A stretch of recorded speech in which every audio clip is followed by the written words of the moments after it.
Luciana, a student here in Tucson. Soon, the Our Water, Our Future program from Tucson Water will come to your classroom. But before you can learn about Tucson's water future, you need to know about Tucson's water past, here at the Imaginary Museum of Water History. Let's go inside. As we go through the museum, we'll learn about some different groups of people who have used water in Tucson over the millennia, and we'll check their effect on the level of groundwater in our aquifer. That's the place underground where our water is stored. Our journey begins with the Hohokam. The Hohokam lived throughout Arizona for thousands of years until the mid-1400s. In our region of the Sonoran Desert, they lived near the base of the Tucson Mountains, close to the Santa Cruz River.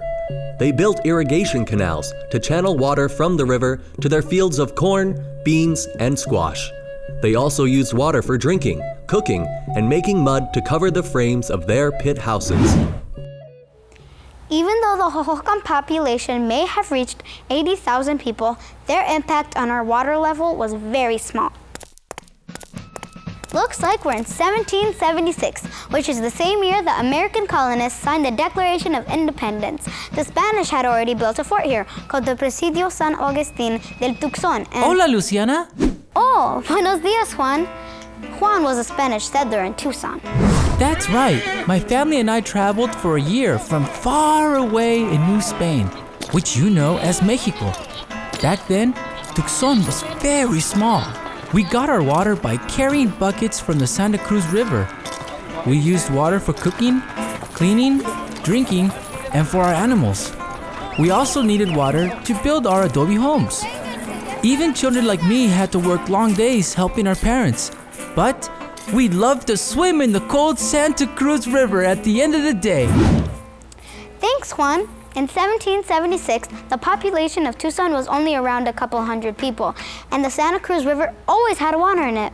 But 100 years later, Tucson was continuing to grow, with more people coming from all over the world. But how did they get here? The horse and wagon, the pinnacle of transportation convenience from ancient times until the invention of the railroad. When trains came to Tucson in the 1880s, they revolutionized the movement of materials and people, many of whom were miners and farmers. Journeys that used to take weeks or months could now be completed in days. Trains fast-tracked Tucson into the 20th century.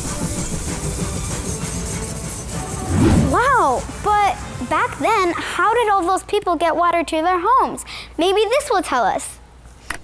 Hi, I'm Fernando from Tucson Water. As the city grew, people lived further away from the rivers and would get their water from shallow wells that were dug by hand, or the water was delivered in canvas bags carried on donkeys, and later in horse-drawn, metal-lined carts. In 1882, the Tucson Water Company, known today as Tucson Water, pumped the first piped water to homes and businesses. This made life in Tucson a lot easier. Yeah, faucets and pipes are way better than donkey-delivered water. In 1900, about 7,500 people lived in Tucson, but by the 1950s, there were over 45,000 people, like Ben here.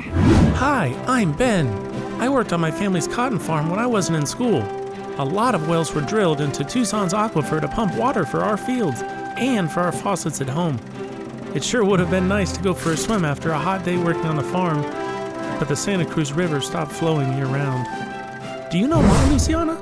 Well, Ben, with such a large population and so much groundwater pumping, our water table dropped to about 75 feet below ground. The Santa Cruz only had water in it after big storms. Thankfully, people started to realize that we were using up our water in Tucson, and they started planning for our water future. The Sonoran Desert. Vast, dry, hot. But across this arid landscape runs a 336-mile canal. The Central Arizona Project, or CAP, was built to deliver water from the Colorado River near Lake Havasu. This water is mixed with groundwater in the aquifer and pumped to our homes. In fact, over 90% of the water we use in Tucson comes from the Colorado River. Wow, think about that. Almost all of the water you use comes all the way from the Colorado River. Tucsonans also realized that they could be water smart and help conserve water. We've learned to take shorter showers, turn off the faucet when brushing our teeth, and to use desert landscaping in our yards. Water conservation education programs, like this one, help teach students to do their part to ensure Tucson's water future. Another way we can save water for our future is to recycle it. You bet we can, kiddo. Hey, Luciana, I'm Melanie, a chemist at Tucson Water. Used water goes down the drain to the wastewater treatment plant.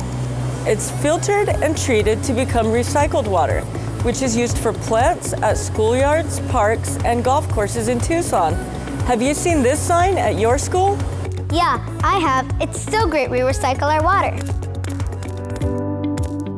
In 2019, Tucson Water began to release recycled water into the Santa Cruz River near A Mountain. This water is used by plants and animals, and some percolates underground to help recharge our aquifer. It's exciting to see the Santa Cruz River flowing. Phew! Now that you're hydrated with Tucson's water history, you're ready for a special visit from Dr. Fawcett for an Our Water, Our Future presentation. Remember, it's our water, our future, our responsibility.